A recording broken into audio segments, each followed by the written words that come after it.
بسم اللہ الرحمن الرحیم۔ جب میدان طیہ میں بنی اسرائیل نے یہ خواہش ظاہر کی کہ ہم زمین سے اگنے والے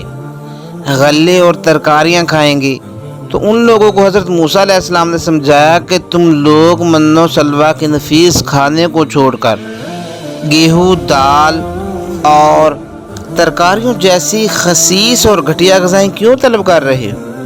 مگر جب بنی اسرائیل اپنی ضد پر اڑے رہے تو اللہ تعالیٰ نے حکم دیا کہ تم لوگ میدان طیہ سے نکل کر شہر بیت المقدس میں داخل ہو جاؤ اور وہاں بے روک ٹوک اپنی پسند کی اور من بھاتی غذائیں کھاؤ،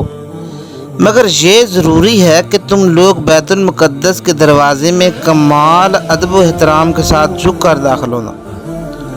اور داخل ہوتے وقت یہ دعا مانگتے رہنا کہ یا اللہ تو ہمارے گناہوں کو معاف فرما دے تو ہم تمہارے گناہوں کو بخش دیں گے۔ مگر بنی اسرائیل جو ہمیشہ سے سرکشی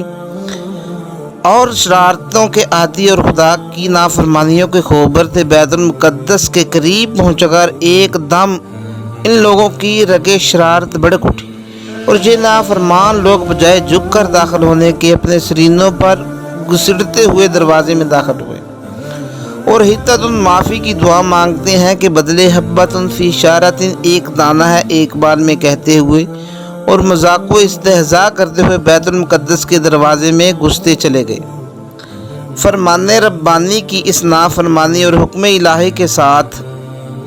مذاق و استہزاء